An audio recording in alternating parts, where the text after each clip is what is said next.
Hey guys, today's video was suggested by Tawdry Terror 183. Americans Airborne Beavers, Operation Beaver Drop. Yes, this actually happened by the fat Electrician. So let's go. Don't forget to like, This comment, is easily and one of my subscribe. favorite stories of all time, and it is the epitome of it's not stupid if it works.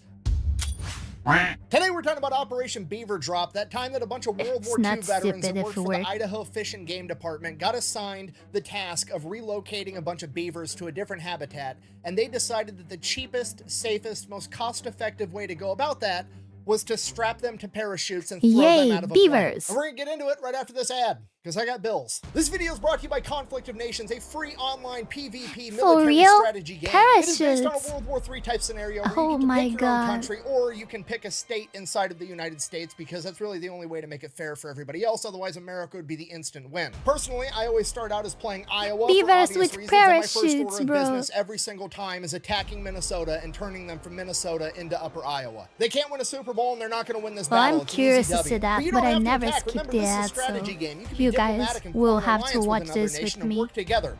I mean, you could. I'm not gonna. I'm gonna build up my army with tanks, jets, and nuclear submarines and turn my attention to Wisconsin. Okay, I'm gonna be honest with you guys. The nuclear submarines are not super helpful in Midwestern warfare, but that's the type of flexibility that Conflict of Nations allows. I've already taken over Minnesota. Actually, generally say, I think YouTubers in general have gotten so good in doing ADS propaganda for YouTube, way better than those annoying ADS that are in our videos. It's just way better. It's so much fun to watch usually. And was always used to watch them because they are pretty fun in general. Lately, it wasn't like that before, but nowadays they are pretty much fun. But also now, because I'm doing reacts, I don't feel that it is right to jump it. So yeah, let's keep playing. But it's quite fun. The land of 10,000 lakes. I'm going to put a nuclear submarine in every one of those lakes. Anyways, if you want to give it a try, it's available on both PC and mobile. And if you use my link and discount code down below, you're going to get 13,000 free gold and a free 1-month membership. Let's get back to the video. Seems to be a lot. All right, let's just take this from the top. Beavers, okay, one of my favorite animals. Why? Because I believe it is the animal that is most similar to humans. And I know what you're going to say. You're going to say, what about monkeys? What about apes? What about chimpanzees? They've all got thumbs and they poke shit with sticks and they eat bananas just like people do. That's fine. I understand that they're very similar to people, but beavers are the... What about crows? They are very, very smart. For real, they are so smart. Like... people really teach a lot of stuff to them. They learn so fast. Some not so good. You know what I mean? But yeah, crows are very, very smart. I don't think I've seen an animal much smart than a crow before. Of course, in about any animals that we can think of, there are always exceptions that are way smarter than their kin. But crows, all crows are smart like that. That's what I'm trying to say. But I don't know too much about beavers. But let's see what he has to say about it. In spirit, we are the only animals on the planet with the audacity to walk into a new ecosystem and be like, wow, I hate everything about this. I could A, migrate, but I'm not going to do that. I'm going to go with option B and change everything about the world around me to make it suit me better and fuck everybody else. Now, do I enjoy the wetlands that beavers create with their dams? No, it's not my jam. However, exactly. Because when a beaver sees running water and is like, "You gonna do this? Okay, fine." That's all I needed for him to do that, and it became personal with me. it's no different than when it's July and it's hot out and I decide to turn my air conditioner on so I can domesticate the wind so that my balls aren't hot, okay? It's about changing the environment around you rather than changing yourself. Okay, it's just that species-wide main character energy of, I don't need to evolve anymore, I'm perfect how I am, I'm going to evolve the world around me to some shit that I like more. So, while I have a great childish respect for beavers, unfortunately for the beavers, between the 15, 16, 17, 1800s, their furs made dope-ass hats and they were really popular all across Europe, and the beavers were almost almost hunted to extinction for their pelts. Okay, and as I'm sure you can imagine, no beavers means no beaver dams, no beaver dams means no wetlands, and no wetlands messes up the entire ecosystem. Okay, we can't have it. We got to quit killing all the beavers. So the early 1900s, people realized this. They put protections on the beavers, and we quit trying to hunt them to extinction and actually try to help encourage their population to build back up. Okay, fast forward like 50 years, 1945, 1946, right around then.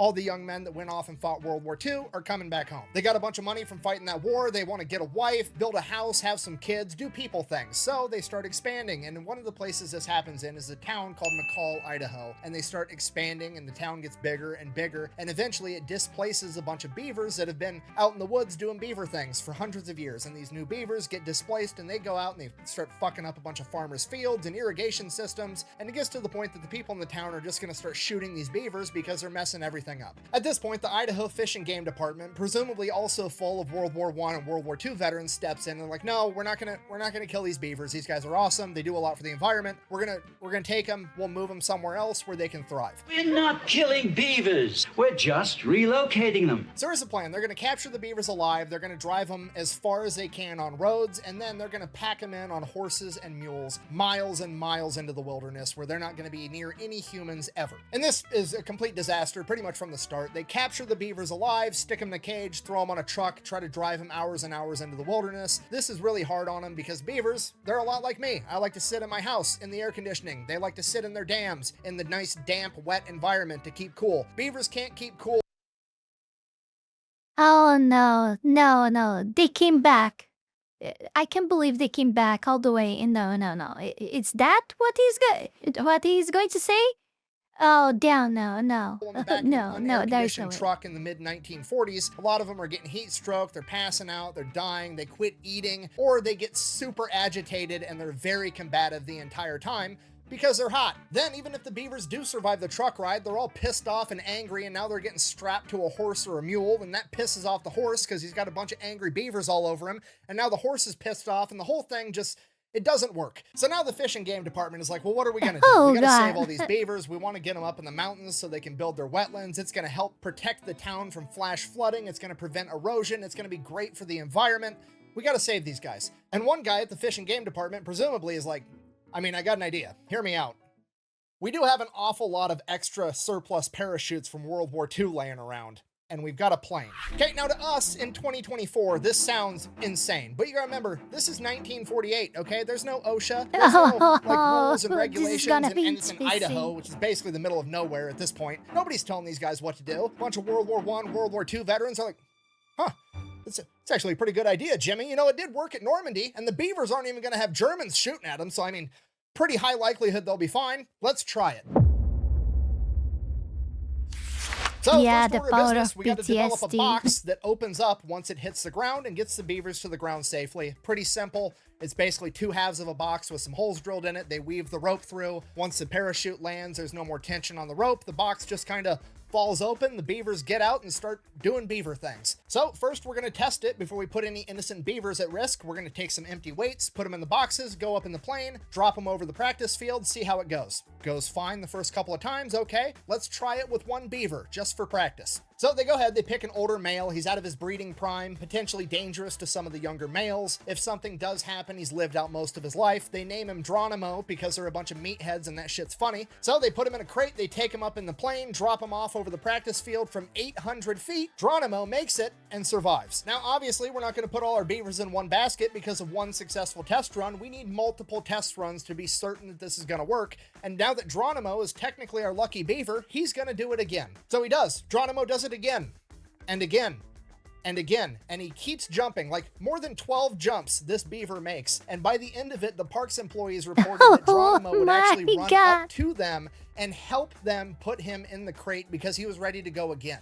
Buh! This is animal abuse, and what if one of those boxes didn't open after the parachute landed? Buh! Okay, first of all, no it isn't. I've already went over the options. A, they could stay where they were at, being displaced, and end up getting shot by farmers for messing up their crops. B, they could spend days in transit on the truck and on a pack mule suffering and potentially dying. Or C, we could throw them in an airplane, fly them there in 15 minutes, and then throw them out the side. They can get their jump wings while they're doing their Band of Beavers reenactment, okay? It's literally the best option. Okay, secondly, Secondly, why are you worried about the box not opening? Like, did you think about this at Yeah, all? compared It's a to pine others, box, it's the and best that's option. a beaver. Okay, literally the only animal in the animal kingdom known for cutting down trees with its fucking face. I have the utmost confidence that if one of those boxes malfunctions, the beaver is gonna figure it out. All right, so now they have their beaver delivery method. They develop a plan. They pick out a bunch of different locations all over this wooded area where they're gonna be able to drop these beavers off in groups of like 3 to 5, 2 males, 3 females, 1 male, 3 females,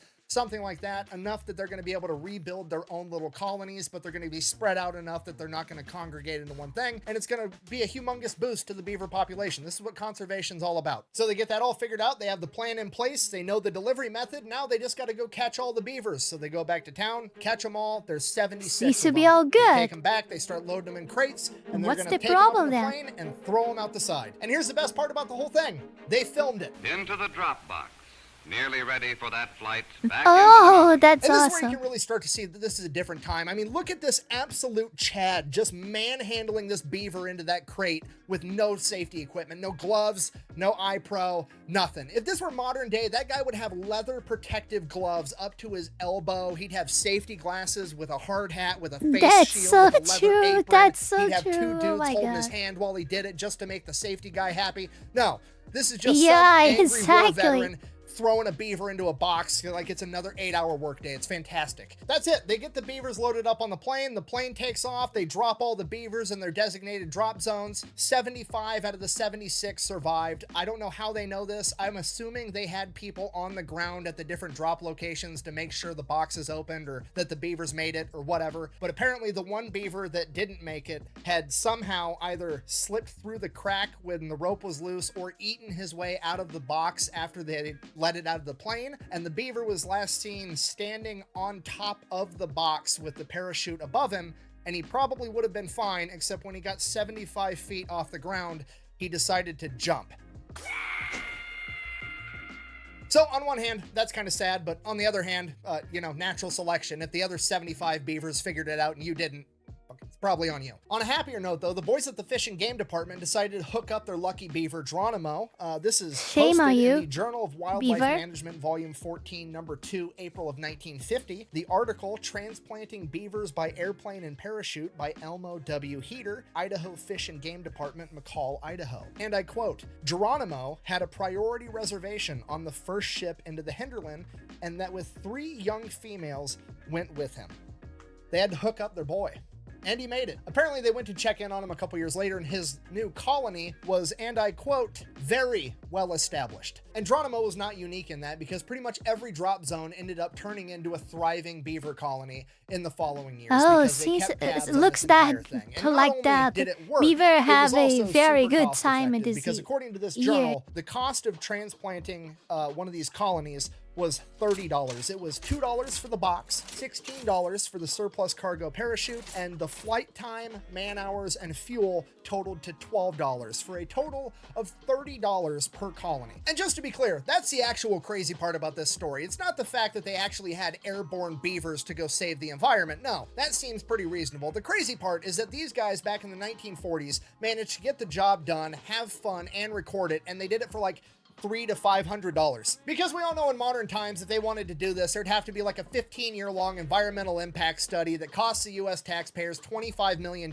just so that the government can determine that if you drop beavers off in the forest, they will in fact do what beavers Everything do. was And then once the easier government and goes ahead and worked says it is, out in fact, as well, okay or to put better beavers than in the woods, nowadays. it's going to take another 10 years for Lockheed Martin and Boeing to bid on the contract What worth happened $100 to our million society? to relocate 100 beavers into the woods. Is it just me, or was that the stupidest thing we've ever seen? Sorry, I'm ranting. In conclusion, the moral of the story is if it sounds dumb, but it works, it's not that dumb. And sometimes it's ridiculously cost effective to just let people do their job. Also, beavers are cool, and airborne beavers are even cooler. And this has been the story of America's band of beavers, the airborne paratrooper beavers that went in to save the environment. Thank you for watching. Best way to support the channel is to go buy some merch over at thefatelectrician.com. Quack bang out. But before we go any further, I want to take this brief moment here to thank you all my patrons that support my work here on YouTube, and especially my Three-Tailed Fox tier members Heath Rowell and Fenny Sylvy for the incredible support to my work. You guys are amazing. You can support this channel life and growth with just $5 a month and gain access to many perks. This is less than a burrito.